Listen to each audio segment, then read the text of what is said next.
چودھری صاحب اپوزیشن جتنا بھی واویلا مچا لے، جتنا بھی عوام کے پاس چلے جائے، ریلیز نکالنے کا کہہ دے، مہنگائی مارچ کرنے کا کہہ دے، حکومت نے جو کرنا ہے وہ کرنا ہے. اب منی بجٹ اب جب منظور ہو گیا، پاس ہو گیا، اپوزیشن کر کیا سکتی ہے؟ سب کچھ امپلیمنٹ ہو جائے گا. اور اس میں وہ حکومت کہہ رہی ہے کہ ہم لوگ ایسا کیوں طوفان برپا کیا جا رہا ہے؟ ٹیکسز تو نئے کوئی لگائے نہیں ہے انہوں نے. وہ نیا ٹیکس اس کو کہتے ہیں ان اصطلاح میں کہ اگر کوئی کسی چیز پہ ٹیکس ہو ہی نہ، بالکل ہی نہ ہو، اور اس پہ آپ ٹیکس لگا دیں تو وہ نیا ٹیکس. مثال کے طور پہ اگر پانی کے نل پہ جو گھروں میں استعمال ہوتی ہے کنسٹرکشن کے لیے، اس پہ کوئی ٹیکس نہیں ہے آج، اور کل اس پہ اگلے بجٹ میں اس پہ لگا دیا جائے تو کہتے ہیں جی یہ نیا ٹیکس لگا. لیکن اگر اس نل پہ 200 روپے فٹ پہ ٹیکس ہے اور اس ٹیکس کو 300 روپے کرتے ہیں تو اس کو نیا ٹیکس نہیں کہتے. تو اس لیے ہر وزیر خزانہ اس معاملے میں اکثر درست ہوتا ہے کہ میں نے کوئی نیا ٹیکس نہیں لگایا، یا ایک دو چیزوں پہ ہی نیا ٹیکس لگا ہے. جس طرح کے کوئی الیکٹرک موٹرز آ گئی ہیں اب وہ ایک نئی چیز، نیا آئٹم آیا تو وہ انہوں نے نیا ٹیکس کو کہنا پڑے گا. جو پہلا بجٹ انہوں نے پاس کرایا تو اس میں ایک نیا ٹیکس لگایا. لیکن اگر ٹیکس بڑھاتے جائیں ان اشیاء پہ جن پہ پہلے سے ٹیکس لگا ہوا ہے تو اس کو نیا ٹیکس نہیں کہتے. یہ ٹیکنیکل سی بات ہے اور اس لیے وہ سچ بھی کہہ رہا ہے. لیکن ایک چیز سمجھ میں نہیں آتی نا چوہدری صاحب، ایک وزیر خزانہ اگر پیپلز پارٹی کا بھی وزیر خزانہ رہ چکا ہو، آج 10 سالوں کے بعد اگر وہ پی ٹی آئی کا وزیر خزانہ ہے، تو جو اقدامات وہ آج کر رہے وہ غلط کیسے ہو گئے، اور جو پہلے دور میں پیپلز پارٹی کے ساتھ کیے وہ جائز کیسے تھے؟ نمبر 1. نمبر 2، اپوزیشن جماعتیں جن میں نون لیگ اور پیپلز پارٹی سب سے بڑی جماعتیں، یہ بھی اپنے اپنے ادوار میں IMF جا چکی ہیں، تو انہیں زیادہ اچھے طریقے سے انڈرسٹینڈ کرنا چاہیے کہ کیا پریشرز ہوتے ہیں. اس وقت اگر $1 ارب کی قسط ہمیں ملنی ہے تو وہ کتنی ضروری ہے ہماری اکانومی کے لیے، ہماری ریکوائرمنٹ، فائنینشیل ریکوائرمنٹس کے لیے. بالکل ضروری ہے اور بالکل وہ دینا پڑتا ہے. سوال صرف یہ ہوتا ہے کہ قیمت اس کے لیے کیا دے رہے ہیں اور کیا IMF کون سی شرائط لگا رہا ہے جن شرائط کو آپ پورا کر رہے ہیں اور پورا کرنے کا آپ ایک وعدہ کر رہے ہیں اور کمٹمنٹ کر رہے ہیں. یہ اصل بات تو اس پہ ہوتی ہے. اور یہ تو میرا خیال ہے کئی دہائیوں سے IMF کا جو ہاتھ ہے وہ ہماری گردن پہ ہے اور ہماری گورنمنٹ بھی. تو یہ صرف پھر پی ٹی آئی کا تو قصور نہیں ہوا نا چوہدری صاحب؟ نہیں، اس کا قصور اس لحاظ سے ہو سکتا ہے کہ، اور اس پہ تنقید ہو سکتی ہے کہ کن کن چیزوں پہ آپ ٹیکس لگا سکتے تھے، جہاں لگانا چاہیے تھا آپ کو اشیاء ضرورت، اشیاء یہ تعیش جو ہے، جو لگژری آئٹمز ہیں، جو میک اپ پہ لگائے، امپورٹڈ لگژری گاڑیوں پہ لگایا ہے، باہر سے جو امپورٹڈ فوڈ آئٹمز ہیں ان پہ لگایا ہے ٹیکس. امپورٹڈ آئٹم پہ تو لگنا چاہیے. اس میں کچھ ایسے امپورٹڈ آئٹم جو یہاں آ کے اور آپ کی صنعت اور مصنوعات کا حصہ بن کے آپ کو پھر باہر آپ بھیج سکتے ہیں. کئی آئٹم ایسے ہوتے ہیں جو آپ باہر سے منگاتے ہیں، کمپوننٹ ہوتے ہیں اور مینوفیکچرڈ گڈ، اور وہ کمپوننٹ وہ حصے ہوتے ہیں ان اشیاء کے جو آپ بنا کے ساخت کر کے اور باہر بھیج کے اور ان سے زر مبادلہ کرواتے ہیں. ایسی امپورٹ ڈیوٹی کم ہوتی ہے اکثر، کیونکہ ان کو آپ نے اپنی اینڈ پروڈکٹ میں استعمال کرنا ہوتا ہے. یہ ایک گورکھ دھندا سا ہے اعداد و شمار کا، اور کسی حد تک اسٹیٹ بینک کی خود مختاری کا جو قانون ہے، اپوزیشن کو اس پر بھی بڑی تنقید ہے کہ آپ اس کو IMF کی گود میں دینے جا رہے ہیں. اسٹیٹ بینک کا جو ادارہ ہے کسی کو جواب دہ نہیں ہوگا، وہ جو بھی اقدامات کرے حکومت اس سے پوچھ نہیں سکتی. یہ کیا واقعی یہ بہت زیادہ جو ہے نا وہ خطرہ ہو جائے گا، یا یہ حکومت غلط کرنے جا رہی ہے؟ بالکل ہی مادر پدر آزادی تو کسی ادارے کو ہونی نہیں چاہیے، آپ کو جواب دہ ہونا چاہیے، اور اگر ایسا کچھ ہونے جا رہا ہے تو حکومت کو، آپ کو لگتا ہے اگر یہ IMF کی ڈیمانڈ ہے تو اس کو نہیں ماننا چاہیے؟ باقی ساری تنقید سے یہ بہت گہری اور جائز تنقید ہے اپوزیشن کی.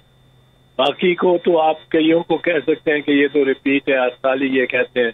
وہ کہتا ہے وزیر خزانہ کہ ہم نے کوئی ٹیکس لگایا، نیا ٹیکس لگایا ہی نہیں، اور وزیر گورنمنٹ کہتی ہے کہ ہم نے نیا ٹیکس لگایا ہی نہیں، اور وہ اپوزیشن کہتی ہے آپ نے عوام کو برباد کر دیا ٹیکسوں کے بوجھ پہ. وہ پھر کہتا ہے کوئی نیا ٹیکس نہیں. وہ کہتے ہیں جی پرانے ٹیکس آپ نے بڑھا دیے اتنے کہ وہ غریبوں کے جو اشیاء غریبوں کے لیے ضروری ہے، مڈل کلاس کے لیے، سفید پوشوں کے لیے ضروری ہے، ان کو آپ نے تباہ کر دیا. یہ اس حد تک تو ہر سال یہی ایک ڈبیٹ رہتی ہے. لیکن یہ جو اسٹیٹ بینک کو آپ نے ذرا دی ہے خود مختاری، یہ ذرا کلیئرلی انپریسیڈنٹڈ ہے. اس کی نظیر ہاں تو نہیں ملتی. ریزرو بینک آف انڈیا کے پاس شاید اتنی یا اس سے زیادہ خود مختاری ہو، دیکھنا پڑے گا. پر جو سینٹرل بینک ان میں بینک آف انگلینڈ کو بڑی خود مختاری ہے، پر وہاں ایک ٹریڈیشن بہت زیادہ ہے، روایات بہت زیادہ ہے. روایات ایسی ہیں اور روایات پہ چلنے والے لوگ ہیں. ہمارے ہاں رہا کہ روایت کو توڑنا ہی کئی حکمرانوں کا کام ہوتا ہے.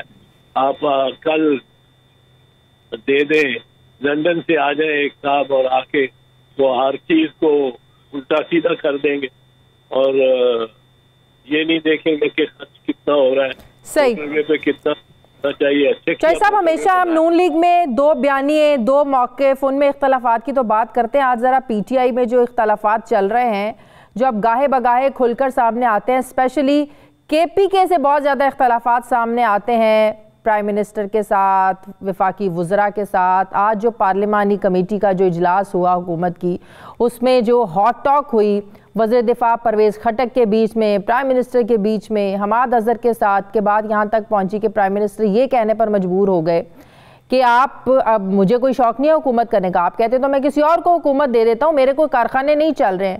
مسئلہ تھا گیس کا، گیس کی شارٹیج کا، گیس کی قلت کا، گیس کے مسائل کا، جس پر سوالات اٹھائے پرویز خٹک نے پرائم منسٹر کے سامنے، حماد اظہر کے سامنے. جب حماد اظہر مطمئن نہیں کر سکے تو پرویز خٹک نے کہہ دیا کہ اس طرح تو جو ہے نا وہ بات نہیں بنے گی، اس طرح تو ہم آپ کو کیسے اگلے ٹائم کے لیے جو ہے نا ووٹ دے سکتے ہیں، ہم نے وزیر اعظم بنایا آپ کو. جس پر پرائم منسٹر نے کہا میں بلیک میل نہیں ہوں گا. یہ ساری باتیں آج کھل کر میڈیا پر چل رہی ہیں، ابھی تک چل رہی ہیں، بھلے اس کی تردید کر رہے ہیں پرویز خٹک صاحب.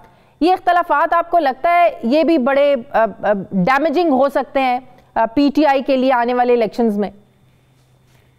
ایک تو ہو سکتا ہے کہ اگر آپ سچ پہ جائیں پوری دیں تو یہ بھی کوئی سیل کے بعد تک بات نہ پہنچ جائے، وہ جس طرح ڈان لیگز والا. پر بہرحال اس میں یہ جو چیز بات بالکل درست ہے، اور اس معاملے پہ حکومت کو بڑا سوچنا پڑے گا.